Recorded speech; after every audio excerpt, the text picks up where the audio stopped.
সদ্য দিল্লিতে প্রধানমন্ত্রী বাল পুরস্কারে তবলা বাজিয়ে রাষ্ট্রপতির হাত থেকে পুরস্কৃত হয়েছেন নদিয়ার হবিবপুরের সুমন সরকার। দীর্ঘদিন ধরে তবলায় অধ্যবসায় এবং শাস্ত্রীয় সঙ্গীত নিয়ে বিশেষ কথাও জানিয়েছেন সুমন। তিনি জানাচ্ছেন যে এই পুরস্কার পেতে গিয়ে তাকে একটু হলেও বেগ পেতে হয়েছে, কিন্তু তার অধ্যবসায়ের কাছে আজ সে প্রমাণিত যে সে প্রতিষ্ঠিত হতে পেরেছে, তবে আরও সে জীবনে এগিয়ে যেতে চায়। ইতিমধ্যে রাষ্ট্রপতি দ্রৌপদী মুর্মুর হাত থেকে সেই পুরস্কার সে পেয়েছে। দেশের প্রধানমন্ত্রী নরেন্দ্র মোদীর সঙ্গেও তিনি সাক্ষাৎ করেছে এবং প্রধানমন্ত্রী সৌভ্রাতৃত্বপূর্ণ বজায় রেখে তার সঙ্গে খুব ভালো ব্যবহার করেছেন এবং আগামীতে নদিয়াতে এলে তাদেরকে ডাকা হবে বলেও জানিয়েছে সুমন। যদিও এদিন সুমনকে বর্ণাঢ্য শোভাযাত্রার মধ্যে দিয়ে সংবর্ধনা দেওয়া হয়। স্থানীয় বিডিও অফিস, পঞ্চায়েত অফিস থেকে শুরু করে আশেপাশের এলাকার গ্রাম পঞ্চায়েত থেকে এবং জেলা পরিষদের পক্ষ থেকে বিশেষভাবে সংবর্ধনা দেওয়া হয়। উপস্থিত ছিল তার দুই শিক্ষাগুরু এবং তার স্কুলের যারা শিক্ষক শিক্ষিকারা রয়েছেন তারা।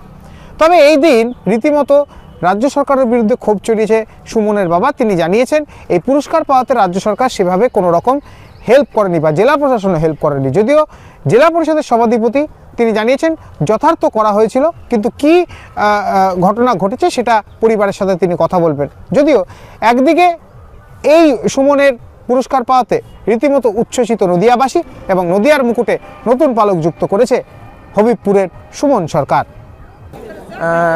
মানে বলে বোঝানো যাচ্ছে না এত অনুভূতি। রাষ্ট্রপতি ভবনে গিয়ে ওখানে রাষ্ট্রপতি প্রধানমন্ত্রীজির সাথে এত কাছাকাছি এত কথা বলতে পেরে ওনাদেরকে খুবই ধন্যবাদ জানাই। খুব ভালো মনে একদম ফ্রেন্ডলিভাবে কথা বলেছে, খুব ভালো লেগেছে। পুরো পরিবেশটা দারুণ ছিল, খুবই ভালো লেগেছে। গ্রাম বা মফস্বল থেকে তুমি একদম ওই পর্যায়ে পৌঁছানো, এই চলার পথটা কীরকম ছিল, কীভাবে ব্যাখ্যা করবে? ছোটো থেকে 3 বছর বয়স থেকে বাবা তবলা কিনে দেয় আমাকে, তখন থেকে তবলা শুরু করি। প্রথমে এখানে শ্রী প্রবীর কুমার সরকারের কাছে অধ্যবসায় শুরু হয়, তারপরে এখন শ্রী উজ্জ্বল ভারতীর কাছে শিক্ষা নিচ্ছি তবলার। তো বাবার ভূমিকা সবথেকে বড় গুরুত্বপূর্ণ আমার পিছনে।